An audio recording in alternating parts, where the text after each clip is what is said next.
Olá, no Judiciário em Evidência de hoje vamos falar sobre questões de herança e outros assuntos tratados nas varas de sucessões. Você vai ver também, Poder Judiciário lança o projeto Audiência de Custódia no Ceará e Coordenadoria da Infância e Escola da Magistratura promovem curso em Direito da Infância e Juventude.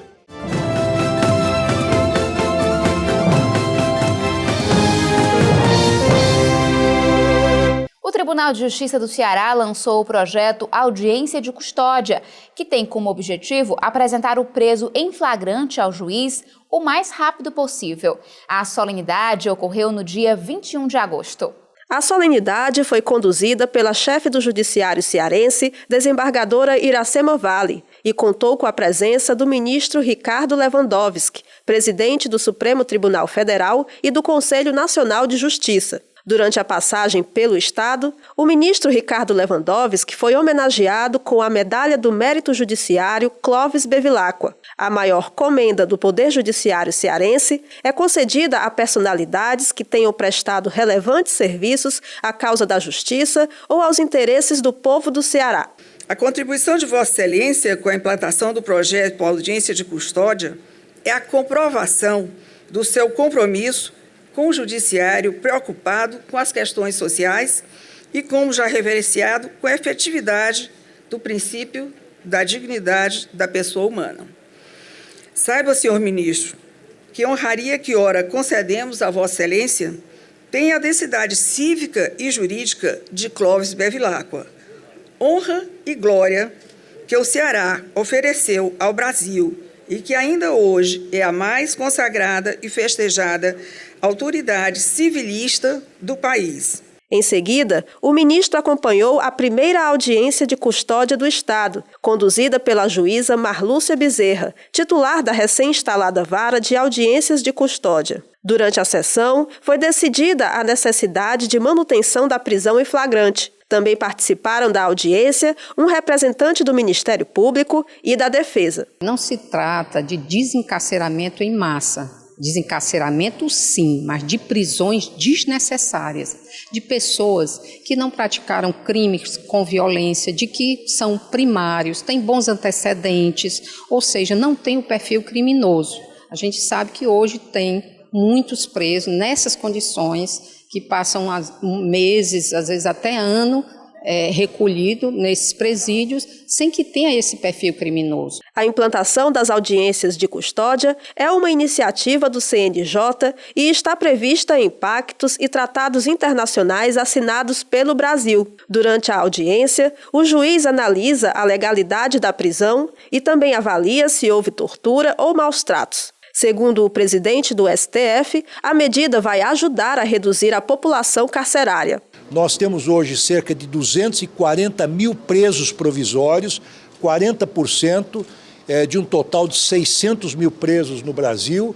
Nós esperamos, dentro em breve, deixar de prender 120 mil pessoas, ou seja, deixá-las em liberdade provisória, mediante condições. Nós temos atingido uma média de 50% de êxito nesta empreitada em todo o Brasil.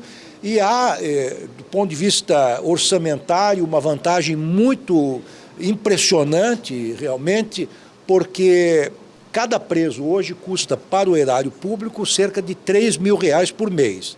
Se nós conseguirmos deixar de prender 120 mil presos, multiplicando esse número por 3 mil e, por sua vez, por 12 meses, nós teremos anualmente uma economia de 4,3 bilhões para os cofres públicos. Para instalar o programa em Fortaleza, a 17ª Vara Criminal foi transformada na Vara Única de Audiências de Custódia. A unidade judiciária funciona no Fórum Clóvis Bevilacqua e conta com salas destinadas às audiências, às perícias, ao Ministério Público, à Defensoria Pública e ao atendimento das partes, além de uma secretaria. Para implementar o projeto, o Tribunal de Justiça criou um grupo de trabalho formado por magistrados e discutiu todos os passos da ação com a sociedade. Ao longo do ano, o TJCE também firmou parcerias com o governo do Estado para promover a estrutura logística do projeto Audiência de Custódia. Isso tudo faz parte de todo um pacto dentro do Ceará Pacífico, que é exatamente integrar as instituições, e aqui nós temos hoje uma relação muito forte, muito próxima entre o Poder Judiciário e o Poder Executivo. A infraestrutura, todo o equipamento necessário, o pessoal da própria estrutura do Governo do Estado, da Secretaria de Segurança Pública, da Secretaria de Justiça. Então isso vai permitir que a gente possa garantir os direitos às pessoas, principalmente pessoas pobres, que muitas vezes são pessoas mais pobres, e também o direito também que a gente possa diminuir o índice de pessoas nos cárceres aqui no estado do Ceará. A CIGE, Coordenadoria da Infância e Juventude do Tribunal de Justiça, e a ESMEC, Escola Superior da Magistratura do Ceará, promoveram o primeiro curso de aperfeiçoamento em Direito da Infância e Juventude. O público, formado por 60 alunos, foi composto por juízes, promotores de justiça, defensores públicos e servidores da Justiça Estadual que atuam na área. O diretor da ESMEC, desembargador Paulo Ponte, fez a abertura do curso, que contou com a parceria das Secretarias do Trabalho e Desenvolvimento Social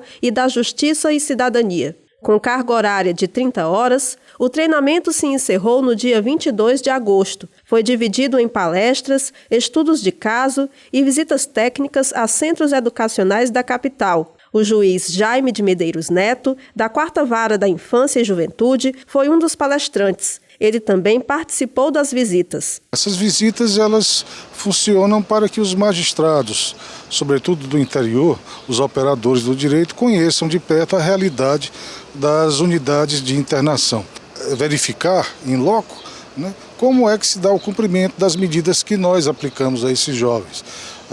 Verificar o cumprimento do plano pedagógico e das próprias condições das unidades. A desembargadora Maria Vilauba, coordenadora da CIGE, falou das dificuldades do Brasil em termos de direitos das crianças e dos adolescentes. Hoje a gente está vivendo um momento dificílimo, né? Os centros estão todos superlotados e a gente quer ver se melhora essa situação de só internação naquilo que realmente for necessário e legal. E esse curso é exatamente para a gente chamar mais atenção, maior sensibilidade. No próximo bloco, a gente fala sobre as atribuições das varas de sucessões. Confira o que foi notícia no Poder Judiciário. O Tribunal de Justiça do Ceará está credenciando peritos, tradutores e intérpretes para atuarem em perícias realizadas pela Justiça Estadual. Os interessados devem preencher requerimento disponível no portal do TJCE e entregar a documentação no serviço de protocolo do Palácio da Justiça. O atendimento dos peritos pode ser feito em todas as comarcas do estado. Estão aptos a participar profissionais que atuam nas áreas médica, de assistência social e fonoaudiologia, contábil, engenharia, arquitetura, grafotécnica, tradução e interpretação. A Secretaria Judiciária do TJCE irá fazer a análise da solicitação. A Secretaria Judiciária, com a análise da documentação, ela vai aferir se realmente aquele perito, aquele profissional está cadastrado junto ao órgão competente, se encontra com as certidões negativas, tudo em dia, está tudo original. É feita essa análise prévia na Secretaria Judiciária. O novo edital está previsto para outubro de 2015 agora, incluirá uma especialidade de psicologia e também os intérpretes, que já era previsto no edital passado, ele pode se cadastrar em libras. A atividade é remunerada. De acordo com a resolução, ele estabelece os valores mínimo e máximo e, dependendo da complexidade da perícia, o magistrado arbitra esse valor. As varas de sucessões são responsáveis por julgar questões relativas a testamentos, inventários, partilha de bens e outros assuntos de herança. Em Fortaleza, existem 5 unidades especializadas na matéria. Eu converso com o titular da 2ª Vara de Sucessões da capital, juiz José Krentel Ferreira Filho. Seja bem-vindo. Muito obrigado. Doutor Krentel, em que situação a pessoa deve fazer testamento? Em todas as situações. No testamento diz a quem deve ficar aqueles 50%. Por que eu falo 50%? Porque você só pode dispor, através de testamento, metade dos seus bens. A lei é que diz isso. A outra metade, obrigatoriamente, tem que ir para os herdeiros necessários. Quais seriam esses herdeiros? São a esposa e os filhos. Se não estiver, os pais, e parentes até o 4º grau. Para ter validade, o testamento precisa de testemunhas e de registro em cartório? Se for testamento público, sim. Ele é feito qualquer serventia extrajudicial com essa finalidade, onde a pessoa diz qual é a sua vontade após a sua morte, assina juntamente com testemunhas. E esse documento é guardado até que seja feito o cumprimento dele. Se for particular, não. Particular você pode fazer e deixá-lo guardado. Agora, no caso de testamento particular, né, que o senhor havia dito, a pessoa pode deixar aquele texto e assinado de punho? Como é que deve ser feito? O testamento particular, ele não tem a burocracia do outro, né? Então a pessoa pode fazer e guardá-lo e alterá-lo na hora que desejar. E assina na hora que quiser, e não precisa ser na frente de alguém, basta que tenha a assinatura da pessoa. Mas pode ser contestado? Pode ser contestado desde que haja algum argumento plausível, né? Como, por exemplo, a assinatura ser falsificada, a pessoa estaria impossibilitada de fazer o testamento naquele momento e algumas outras situações. E como é feita a partilha de bens quando não há testamento? Quando não há testamento, que no nosso dia a dia é a grande maioria, aí você vai seguir normalmente o que o Código Civil estabelece. Você pega todo o patrimônio deixado pelo morto, que aí se dá o nome de espólio, e você vai fazer a divisão dentre os herdeiros. Os herdeiros têm partes iguais. Então vamos supor que o morto deixou 3 filhos. Os 3 filhos receberão cada um 1/3 do espólio. Se por acaso a viúva estiver também nessa sucessão, ela vai concorrer com os filhos, passando então a uma parte da herança. Mas no caso da viúva, ela tem direito ao mesmo percentual dos filhos ou é um percentual maior? Vai depender necessariamente da data da morte da pessoa. Por quê? Porque houve uma mudança no Código Civil. Então, se a pessoa morreu antes dessa mudança, nós seguimos a lei antiga, exatamente quando ocorreu o óbito. Se a pessoa morreu depois de 2002, você tem, então, a atuação do novo Código Civil, que já não é tão novo assim, de 2002, 2003 para cá, já temos 12 anos, e a qualidade da viúva muda. Agora ela concorre com os demais filhos. Em igual proporção? Em igual proporção. E anteriormente? Anteriormente não havia essa proporção. Se a pessoa diz que vai deixar determinado patrimônio com alguém, mas não oficializa por escrito, a palavra falada tem alguma força? Não, nesse caso não. O que vale é o que foi deixado em escrito. Se a pessoa expressou a sua vontade verbalmente, mas não assinou o testamento, essa vontade expressa de forma verbal, através apenas de falar, não é válido para a sucessão. Ao menos que a família acorde. Veja bem, se todos os herdeiros são maiores e capazes, ou seja, não há pelo menos um herdeiro que seja menor de 18 anos ou incapaz, a divisão do espólio pode ser feita da forma que eles próprios decidirem. Sem entrar na justiça. Sem entrar na justiça, porque hoje é permitido que você faça o inventário extrajudicial. Você não precisa ir à justiça para fazer a sucessão. Você vai à serventia extrajudicial e de lá faz o inventário extrajudicial. E a pessoa pode deixar todos os bens para um animal, mesmo tendo parentes vivos? Todos os bens, não. É como eu disse antes, ele só pode dispor livremente dos seus bens até a metade. A outra metade deve ser obrigatoriamente dividida entre os herdeiros necessários. Mas herdeiros de primeiro grau que são considerados somente os filhos e o cônjuge? Os filhos. Cônjuge não é parente. É uma confusão que se tem muito. O cônjuge, ele é herdeiro, como eu já falei, né, juntamente com os filhos. O Judiciário em Evidência faz um breve intervalo e daqui a pouco volta a falar sobre as atividades realizadas pelas varas de sucessões. Erga omnes, expressão que significa a respeito de todos ou em relação a todos. Voltamos já. Estamos de volta para falar sobre a modernização das varas de sucessões. Nosso entrevistado é o juiz José Krentel Ferreira Filho, titular da 2ª Vara de Sucessões da capital. Doutor Krentel, existem termos bem específicos dessa área. O senhor poderia explicar para a gente o que é inventário e o que é arrolamento? Pronto. Na verdade, inventário e arrolamento seria a mesma coisa.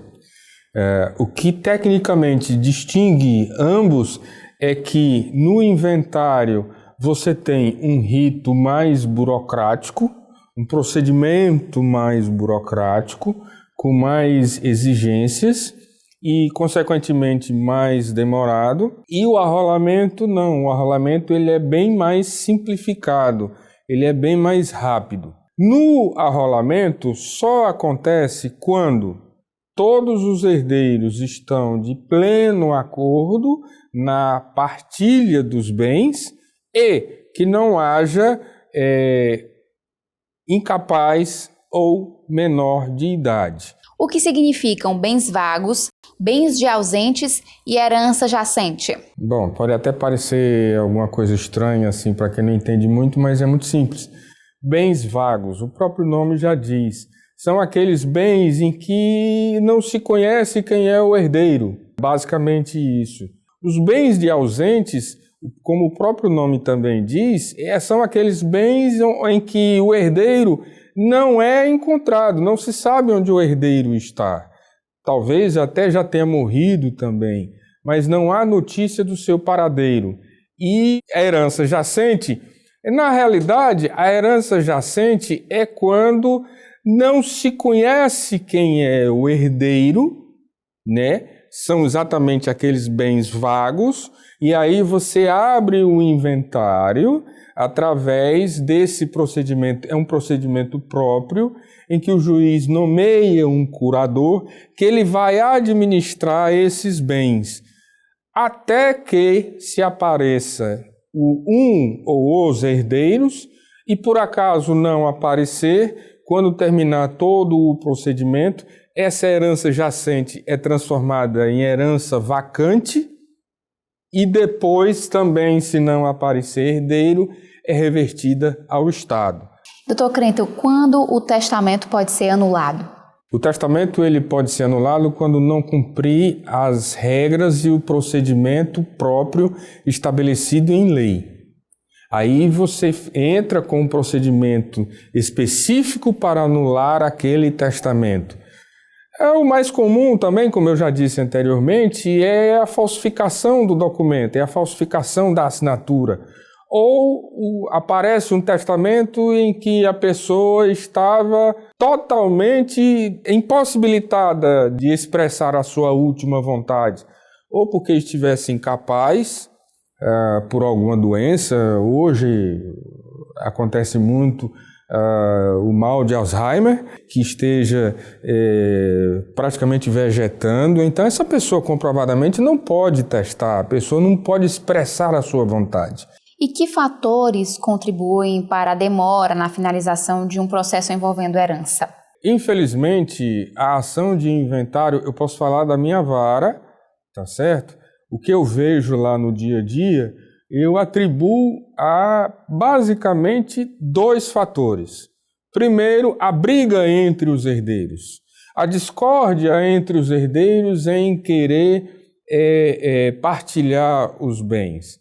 E também a questão de que muitas vezes os herdeiros não têm, em determinado momento, dinheiro suficiente para pagar os tributos, porque o espólio também paga tributo e que para você fazer a partilha há necessidade desses pagamentos.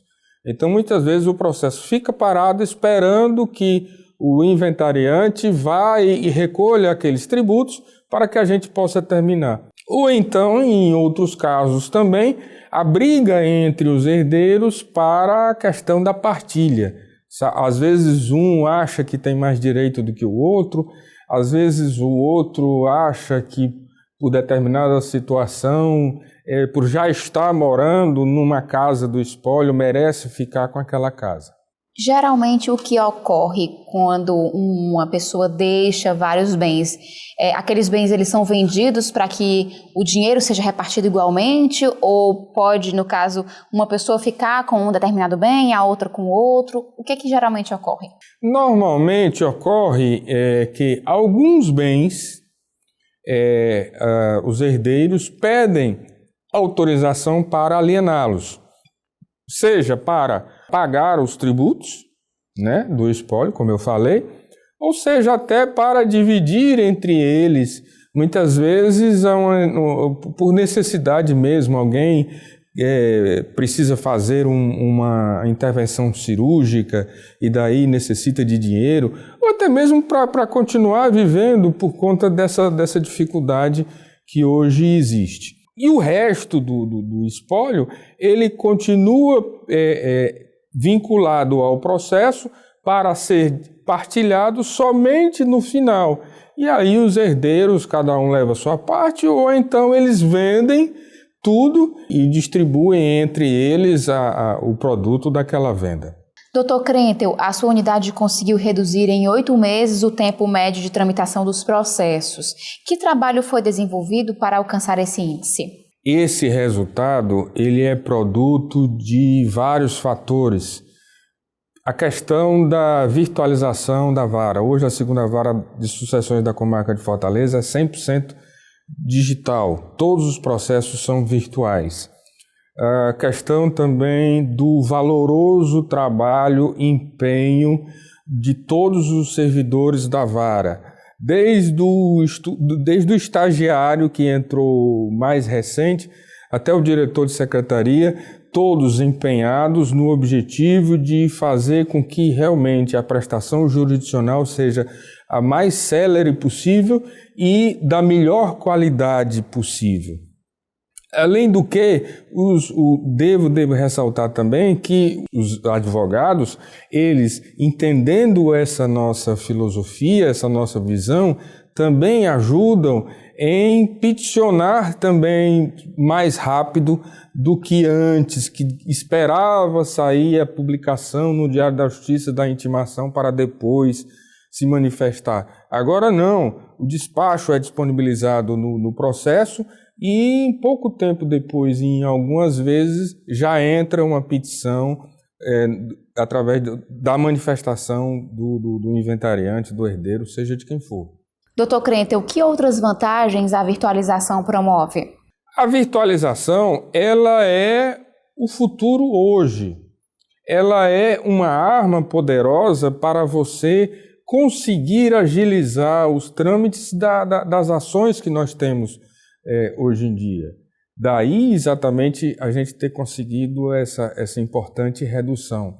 Porque muitas coisas que antes o processo físico exigia que nós fizéssemos manualmente, hoje o próprio sistema ele já faz, possibilitando que a gente se concentre mais, foque mais em outras ações mais importantes para o final do processo. Dr. Krentel, e esse tempo reduzido é bom inclusive para as partes que já estão num momento de sofrimento, né, da perda do parente? Com certeza. Quando a pessoa busca o Poder Judiciário, é exatamente a última esperança que ela tem em ter aquele problema resolvido. E daí é importante que a gente tenha uma duração razoável do processo. Que o processo não possa ser super rápido ao ponto de se cometer um erro, né?